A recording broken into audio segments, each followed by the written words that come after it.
Hi everybody, Rob Keys here doing a quick review of Forza Motorsport 6, which releases today on the Xbox One. I'm happy to say this is the game Forza 5 should have been at launch.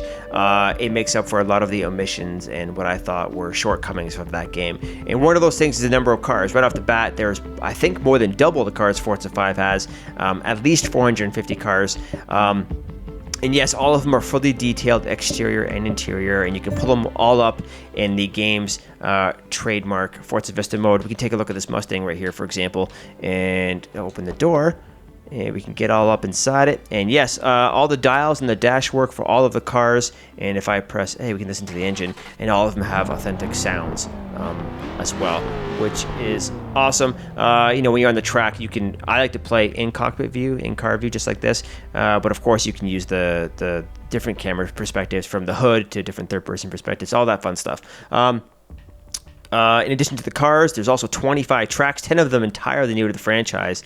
But what's really special about the new tracks and the tracks in general in Forza 6 is that they Turn 10 finally added nighttime driving and weather effects. If I actually go to my campaign here, career mode, I'm actually doing a series right now, which is all night tracks. You can see it on the left there, which is awesome. And I know some people were bummed out when they first announced this because the night and weather effects are not dynamic, but instead Turn 10 sort of like painstakingly recreated exactly where the puddles should be on the tracks that should have rain effects. Not all the tracks have like a weather or nighttime option, but the ones that do, they've done a really great job. And it's not just cosmetic either.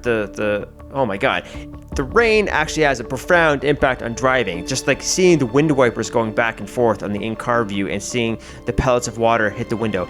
And then you hit a puddle and you hydroplane and lose control as other AI drivers are losing control. It's amazing. And speaking of AI drivers, I should note that the driver-tar system is back. I thought the driver-tar system was cool in that it based AI opponents on sort of the personalities of other players playing the game on your Xbox Live friends list. But of course, in Forza 5, in my experience, all those drivatars drove like idiots, and it became like a bumper car rally in the first couple of turns with everyone smashing each other. I've noticed right off the bat they've smoothened that out, so to speak, in this game, and everyone drives much more realistically. If your friends don't have Forza 6, but they did play Forza 5, this game will still pull their drivatars, so you can still see them in game, which is awesome. It adds a lot of personality to actually driving. And just like the improved drivatars, just the interface continues to be amazing. I mean, just top tier visuals all around.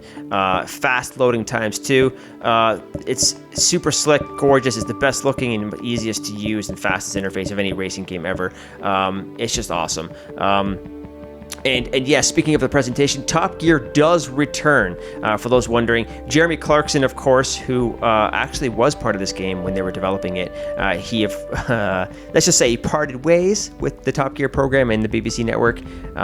He is not providing a voice in this game, but other Top Gear personalities are. There are still Top Gear events. If I actually go to, is it career? Yeah, I'll go to career and then I'll go to showcases, and there are all sorts of ones based on the Top Gear TV show and Top Gear tracks and Top Gear personalities. And without Clarkson, they sort of filled in the gaps by bringing in and basing the main story campaign, the stories of motorsport, on real professional drivers and their stories. And it's very inspirational. It's a little too dramatic. Maybe it takes itself a little too seriously, but it totally works. And we'll talk about the progression of the main game in a sec. But the Top Gear stuff is really great. But before I jump into how the main campaign breaks up, I just want to say that the big highlight of this game and the series in general is how it's sort of, in my opinion, it services every type of gamer. I'm not a car enthusiast myself. I don't play many racing games. I dabbled in the Gran Turismo games and the latest one on PS3. I put quite a few hours into Forza 5 and Forza 4 before on the 360, but I'm not a big car guy. Racing games are just not my thing. So I like the pick up and play option. I like jumping in here, and if I'm not familiar with it, having a bunch of driving assists on. And this has that. And the game is constantly giving you feedback and helping you make sure you have the experience you deserve or you want along the way. Everything from joining a new series and it helping you automatically choose parts for your car so it meets the specs for that race, to helping give recommendations on the driver guitar difficulty. I actually won a couple of the races playing on the normal skill, so boosted me up to the above average skill level well, first it asked me to help make it a little more challenging, and it was a lot more fun for it. So just smart stuff all around. But you know, if you're a tuner out there and you want full control, you can have that. You can turn off the braking assist, you can turn off the turning assist, you can turn off that pathway. It gives you the recommended pathway in the track, and you can add the rims, the spoilers, the type of wheels. You can change the wheel pressure depending on the track you're on. All of that, you can take full control. So this game can be as arcade-like or as simulation-like as you want. It's great, and it'll give you tips and tutorials all throughout the entire thing as well. Just smart. So back to the main sort of campaign. The game's campaign is said to be 70 to 80 hours long, which I believe, because look, I'm only this says I'm 17%, but I actually finished these different series. I don't know what that means. I'm on the second volume now, first series. But basically, the game is divided into 5 volumes based on car types, right? So these sort of your street cars, and now we're sort of in your sports cars. And then inside that, you have different themed series. So this one's all night tracks. I got one more to go. And you got your day tracks, and you got some European tracks. But just so you're not stuck driving the same car 4 or 5 races in a row, it tosses in, you unlock the showcases, which I showed you earlier with the Top Gear stuff in between. So I went, for example, in the very first series, I went from driving a Toyota and then a BMW, and then it threw me a showcase event where I was in the Indianapolis 500. So put this in your mind. Think about this. I was going, 90 miles per hour on an urban track, thinking I'm going really fast, and then it threw me into an Indy car on an oval track where I never once had to use the brake, and I was going 230 miles per hour, and it practically melted my brain and probably my eyeballs too. It was insane. But it handles all the different car types so well, and it was so much fun. I love that. I've also done a bunch of other challenges, like one-on-one races, reliving classic, like the classic rivalry between, like, I don't know, Ferrari and Ford or whatever. And I did some old muscle car rallies and stuff like that. All sorts of cool stuff in there to vary it up, and you can unlock them as you go, replay them whenever you want, and in between that you can just play freely here. If you don't have the credits to buy a car, you can still test drive it to see what it's like, and better yet, you can actually rent the cars and use any car you want in the game in a race. You just won't earn the XP or the credits for that car, but you can still use it. So a lot of the barriers that Forza 5 has, this one took it down, and not only that, but added a lot more variety as well. But there's more to it than that. So just like Forza 5, when you level up, as you play the game, you earn experience and you get your player levels, and that can add additional credits to your normal purse earnings. The same goes for the type of cars you used. They bring back the affinity levels. So if you're using Ford vehicles a lot, you'll level up your level with Ford, and that'll give you extra credits every single time. But the real special thing is that this game takes a very cool feature I love from Forza Horizons 2. And that is, if we go to home, that is the prize spin. So every time you level up your main player level, and I think I'm level 12 now, you get to spin this thing. And they've kind of redesigned it from the Horizons 2 version, and now it's sort of a grid that looks like a tic-tac-toe. So think of a tic-tac-toe board with 9 squares, and you press A, and it'll randomly land on one of those squares, and you get that prize. And it can be credits, it can be a mod pack, and I'll talk about mods in a second, or it could be a car. In my very first spin, I got the gold rare center square, and it gave me a 1.2 million credit adder, like a supercar. The second time I did it, when I hit level 2 or 3, it gave me 1 million credits, which was amazing. So I very much love this system. And I did hint about mods. So we're gonna go look at this other thing. This mods thing is entirely new to Forza, introduced just in this game, and it's basically Forza's own in-game card game of sorts. Not a trading card game, but maybe a collector's game of sorts. With in-game credits, again, happy to say there's no microtransactions, at least yet. You can use that credits to buy mod packs. And I just opened one of these 300,000 credit ones earlier, but the recording totally messed up. I'm very bummed about that. Oh, and it just messed up again. Sorry about the little hiccup. It froze there, but yeah, these are the mod packs. I can open one just so you can see it. I've done this a couple of times, but here we go. So, consumable, consumable, consumable, consumable, and a consumable. All right, so like I said, there's 3 different types denoted by their color, blue, green, and purple. The blue ones are the best ones, and as you can see in the far right of the screen, you can have 3 mods in total up at once, but only one of those can be blue. And the crew mods essentially just give you flat-out bonuses to your car. This one gives you braking and power, this one gives you grip and reduces your weight. I got a bunch over here.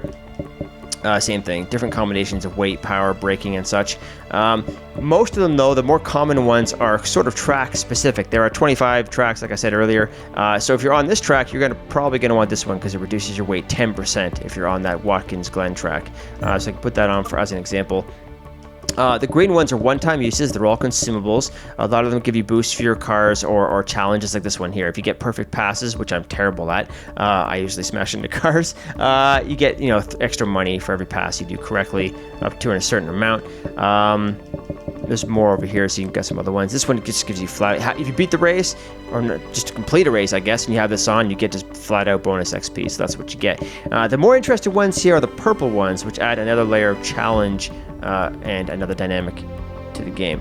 So putting this on, it reduces, it makes your car, it gives you like a little bit of a handicap to your car, but you earn extra credits for having it on. And some of these are very interesting because you can sort of counter the negative effects of these ones. So here's a good example. So I put this one on. If this is going to reduce the grip, but it's going to give me 15% extra credits. So if I have a mod that gives me grip, oh, here we go, boom, look at that. Now there's basically no effect. I've canceled it out. And I could throw on, I don't know, one of these green ones for extra credits. Boom. I canceled out the effect of that purple challenge mod with my blue crew mod. And if I have those two on together, the purple and green ones, of course, you can keep forever. Only the green ones expire after one-time uses because they're consumables. But the other ones I can just keep using as an extra layer of challenge, and I can earn extra credits that way, which is pretty great. So mods, great. The prize spinner, awesome. Fixed a lot of the other problems. More cars, more tracks, more weather.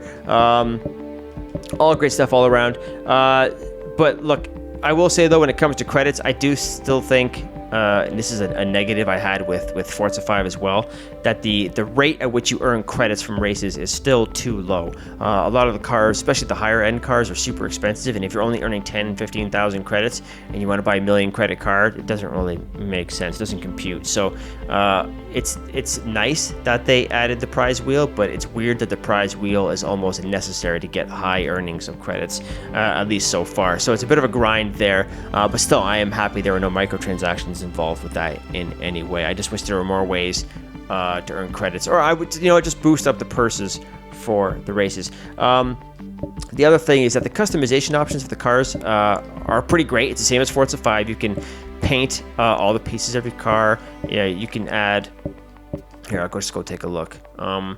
You can add vinyls and create your own vinyl sets and really kind of make some cool designs for your car. And you can, of course, upload those or download other ones that other players made. I'll just show you. By putting on one of these bad boys, if I apply a vinyl shape to the side, it's the same set of shapes that you saw in Forza 5. Nothing really new, which I'm a little disappointed by. I really wish that they added a way to do this from the PC. Knowing that Xbox One is going to support Windows 10 this fall, and there's going to be a lot of crossover functionality with PCs with Windows 10.